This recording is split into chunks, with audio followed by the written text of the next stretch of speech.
4 ოქტომბერს თბილისში განვითარებულ მოვლენებთან დაკავშირებით დაწყებული გამოძიების ფარგლებში დაკავებულ პირთა წრე გაიზარდა. შინაგან საქმეთა სამინისტრომ ბოლო 24 საათის განმავლობაში კიდევ 13 პირი დააკავა. ამ დროისთვის ჯამში 36 პირია დაკავებული, საიდანაც 18-ს უკვე შეეფარდა აღკვეთი ღონისძიების სახით პატიმრობა, დანარჩენი დაკავებულებისთვის კი ბრალის წარდგენა სხვადასხვა იზოლატორში ამ წუთებშიც მიმდინარეობს. ისინი ადვოკატებმა მოინახულეს, მათი განცხადებით დაკავებულ პირთა უმრავლესობა წარდგენილ ბრალს არ აღიარებს, ნაწილი კი დუმილის უფლებას იყენებს. სავარაუდოდ დღეს გაიმართება იმ პირთა სასამართლო პროცესი, ვისაც ბრალი უკვე წარუდგინეს.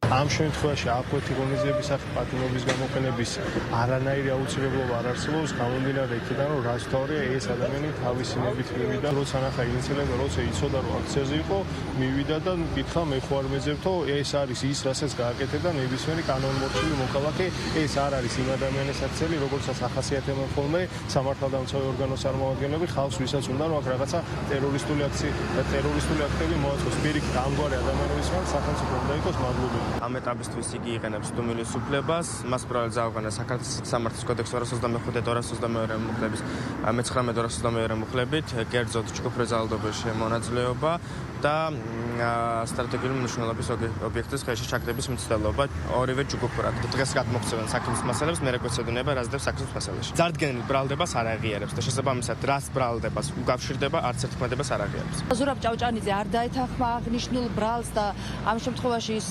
იძახის, რომ არანაირ ძალადობას ადგილი არ ქონია და განზრახვაც არ ქონია, რომ ვინმეზე ეძალა და პირიქითაც მოუწოდებდა, რომ ძალადობრივი ქმედებას თუ ვინმე ახორციელებდა შეეწყვიტათ და შესაბამისად რომ ეს არ იყო ეთიკური ფორმა, თუმცა ჯერჯერობით ბრალდების ხარის მიერ გადმოცემული მტკიცებულებები არ გვაქვს. ცალკე აღებული გამოყოფილი არ არის, რაში გამოიხატა ნიკა გვენცაძის ან ნებისმიერი სხვა პირის მოქმედება, საუბარია ზოგად კონტექსტზე. პრაქტიკა ჩვენებს, რომ როგორც წესი, აი ამ ზოგად კონტექსტს მე განმარტავს ხოლმე ბრალდების ხარის მიერ წარმოდგენილი ვიდეო მასალა. წარმოდგენილი ბრალის დადგენილება არის ზოგადი ტიპის და არ საუბრობს კონკრეტულად რა მოქმედებას მიიჩნევს ანაშაულებრივად ბრალდების მხარე.